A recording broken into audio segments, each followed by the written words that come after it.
Hello my dear students, welcome to my educational channel విద్యా ఉద్యోగ సమాచారానికి స్వాగతం.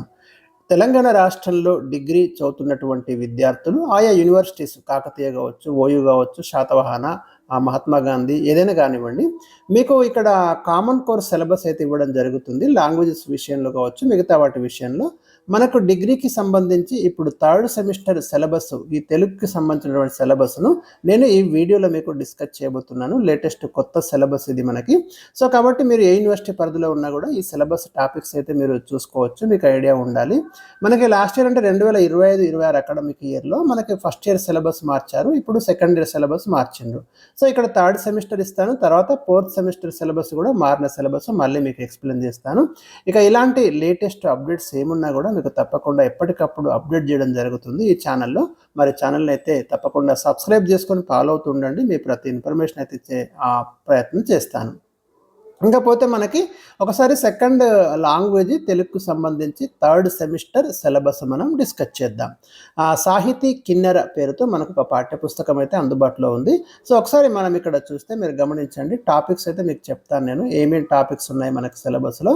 ముందు సిలబస్ మీద ఐడియా తెచ్చుకున్న తర్వాత మనం ప్రిపరేషన్లకు ఒక్క చాప్టర్ కూడా మీకు ఎక్స్ప్లెయిన్ చేస్తా. మీరు చూస్తే ఇక్కడ మనకి మొత్తం మేజర్గా ఎన్ని యూనిట్స్ ఇచ్చారంటే, ప్రాచీనం ఒక యూనిట్, ఆధునిక కవిత్వం ఒక యూనిట్, సాహిత్య ప్రక్రియలు ఒక యూనిట్, జర్నలిజం మౌలికాంశాలు, ఉపవాచకం. అంటే ఓవరాల్గా మనకు 5 యూనిట్స్ అయితే ఇక్కడ కవర్ చేస్తున్నారు. 1, 2, 3, 4, 5 యూనిట్స్ ఇక్కడ ఇచ్చారు మనకి. ప్రతి యూనిట్లో మళ్ళీ 3 చాప్టర్స్ ఇచ్చారు, మీరు గమనించండి. చివరిగా ఉపవాచకం ఇచ్చారు. ఇది మన సిలబస్. దీంట్లో మనకి ప్రాచీన కవిత్వానికి సంబంధించి ఉన్నటువంటి పాఠ్యాంశాలు ఒకసారి చూద్దాం. మీరు ఫస్ట్ మొట్టమొదటి ఇచ్చిన పాఠ్యాంశం చూస్తే ధర్మబోధ అనే పాఠ్యాంశం అయితే మనకి ఇక్కడ ఇవ్వడం జరిగింది. ఇది రాసింది ఎవరు అంటే కొరవి గోపరాజు అండి. మరి కొరవి గోపరాజు రాసిన సింహాసన ద్వాత్రింశిక నుండి ఈ ధర్మబోధ అనే పాఠ్యాంశం అయితే తీసుకోబడింది. తెలంగాణకు చెందిన సుప్రసిద్ధ కవి కొరవి గోపరాజు. సో ఈ పాఠం గురించి మనం ఇక్కడ డిస్కస్ చేస్తాము. అంటే అందులో ఉన్నటువంటి సారాంశం ఏంటిది, ఈ ధర్మబోధ అనేది అక్కడ ఏ కాన్సెప్ట్ ఉంది, అవన్నీ కూడా మనము పాఠ్యాంశంలో డీటెయిల్డ్గా డిస్కస్ చేయడం అనేది జరుగుతుంది. ఇంకా రెండవ చూడండి, హిమగిరి వైభవం. ఈ పాఠ్యాంశం ఏమో మనకు అల్లసాని పెద్దన రచించిన మను చరిత్ర నుండి తీసుకోబడింది ఈ పాఠ్యాంశము. అంటే ప్రవరుడు అనే ఒక బ్రాహ్మణుడు మనకి హిమాలయ పర్వతాలకు వెళ్ళడము, సిద్ధుడు ఇచ్చిన పాదలేపనాన్ని పూసుకొని ఆ హిమాలయ సౌందర్యాన్ని వర్ణించడమే మనం ఈ పాఠ్యాంశంలో ప్రధానంగా గమనించడం అనేది జరుగుతుంది. ఇది రెండవ పాఠ్యాంశం కింద మనకు ఇవ్వడం జరిగింది. మూడవ పాఠ్యాంశం చూస్తే మీరు గమనించండి, ఇక్కడ సుభద్రార్జునుల వివాహము అని ఇక్కడ మనకు ఒక పాఠ్యాంశం ఇవ్వడం జరిగింది. ఇది చేమకూర వెంకట కవి రచించిన విజయ విలాసం నుండి తీసుకోబడింది. అర్జునుడు సుభద్రను పెళ్లి చేసుకోవడము, ముఖ్యంగా ఈ వివాహ వ్యవస్థ గురించినటువంటి పరిచయం, ఇవన్నీ కూడా విద్యార్థులకు తెలియాలనే ఉద్దేశంతో ఈ పాఠ్యాంశాన్ని అయితే సిలబస్లో పొందుపరచడం అనేది జరిగింది. అంటే ప్రతి పాఠ్యాంశం వెనుక మనకి ఈ పాఠ్యాంశ రూపకర్తలు కొంత ఆలోచించి వీటిని తీసుకోవడం జరిగింది. అంటే విద్యార్థికి మనం ఏ కాన్సెప్ట్ ఇవ్వాలి అనే ఉద్దేశంతో ప్రతి పాఠ్యాంశం వెనుక నేపథ్యం ఉంది, విద్యార్థికి అందాల్సినటువంటి నాలెడ్జ్ కూడా దాని వెనుక దాగి ఉంది. అదేవిధంగా మనం పాఠ్యాంశాలను ఇక్కడ డిస్కస్ చేయడం అనేది కూడా జరుగుతుంది ఆ కోణంలోనే. ఇది మనకి ప్రాచీన కవిత్వంలో 3 పాఠ్యాంశాలు ఇచ్చిండ్రు. ఇక ఆధునిక కవిత్వం విషయానికి వస్తే మనకి ఇక్కడ కూడా మీకు 3 పాఠ్యాంశాలు ఉన్నాయి. అందులో మొదటి పాఠ్యాంశం చూడండి, వృద్ధ పితరులు అనేది ఉంది. అంటే తల్లిదండ్రులను పిల్లలు ఏ విధంగా గౌరవించాలి, పిల్లల కోసం తల్లిదండ్రులు ఎంత తాపత్రయపడతారు, అలాంటి అంశాలన్నీ కూడా దీంట్లో మనకి పొందుపరచడం జరిగింది. వానమామలై వరదాచార్యులు రచించినటువంటి రచన నుంచి మనకు ఈ వృద్ధ పితరులు అనే పాఠ్యాంశం అయితే తీసుకోవడం అనేది జరిగింది. నెక్స్ట్ ఫ్రీడమ్ ఫైటర్, మనకు ఒక స్వాతంత్ర సమర యోధుడు, అతని యొక్క స్థితి ఏ విధంగా ఉంది, ఆయన యొక్క దేశం కోసము మనకి స్వాతంత్రం కోసం పోరాటం చేసినటువంటి ఎంతోమంది స్వాతంత్ర సమర యోధులను స్మరించుకోవడం ఈ పాఠ్యాంశం యొక్క ఉద్దేశం అంది. చిత్రదీపాలు అనే కవిత సంపుటి నుండి తీసుకోబడింది. డాక్టర్ ఎన్ గోపి దీన్ని రచించడం అనేది జరిగింది. సింపుల్గా ఉంటుంది, సులభంగానే అర్థమవుతుంది. ఆ దేశభక్తి ఈ కాన్సెప్ట్ అయితే పిల్లలలో డెవలప్ చేయడానికే ఈ ఫ్రీడమ్ ఫైటరు, స్వాతంత్ర సమరయోధుల్ని స్మరించుకోవడము, వాళ్ళ యొక్క సేవలను గుర్తించడమే ఈ పాఠ్యాంశం యొక్క ముఖ్యమైనటువంటి ఉద్దేశం అని మనం అనుకోవచ్చు. ఇక సిరిమల్లె చెట్టు కింద అనే పాఠ్యాంశము చాలా అంటే ఎందుకు దీన్ని తీసుకోవడం జరిగింది అంటే తెలంగాణలో ముఖ్యంగా మహిళల యొక్క శ్రమ గుర్తించడము, మరి గద్దరు తరగని గని గద్దర్ నుండి ఈ సిరిమల్లె చెట్టు కింద అనే పాఠ్యాంశం అయితే తీసుకోవడం జరిగింది. వాళ్ళ యొక్క గద్దరు తన తల్లి చేసినటువంటి పనులు కావచ్చు, శ్రమ కావచ్చు, కూలి కావచ్చు, మరి ఏ విధంగా కష్టపడతారు గ్రామీణ ప్రాంతాలలో మహిళలు, ముఖ్యంగా స్త్రీలు అనే దాన్ని గురించి ఎక్స్ప్లెయిన్ చేస్తూ మనకు ఈ సిరిమల్లె చెట్టు కింద అని ఒక పాఠం అయితే ఇక్కడ తీసుకోవడం జరిగింది. పాఠ రూపంలో ఉంటుంది. చాలా ఇంట్రెస్టింగ్ కూడా ఉంటుంది. మనకి వాస్తవ పరిస్థితి గ్రామీణ ప్రాంతాలలో మహిళలు కుటుంబ పోషణ కోసం ఏ విధంగా కష్టపడతారనేది మనకు ఈ పాఠ్యాంశంలో తెలుసుకోవచ్చు. మూడవ యూనిట్ వచ్చేసి మనకి సాహిత్య ప్రక్రియలు పరిచయం అని ఇక్కడ పేర్కొనడం జరిగింది. కొన్ని సాహిత్య ప్రక్రియల్ని ఇక్కడ మీకు పరిచయం చేయడం జరుగుతుంది. అందులో మీకు నాటకం అంటే ఏంటిది, నాటకం యొక్క లక్షణాలు ఏముంటాయి, నాటకం లక్షణాలు ఉంటాయి కదా మనకి, నాంది, ప్రస్తావన, ఇట్లా. సో మరి నాటకం అంక విభజన ఉంటుంది.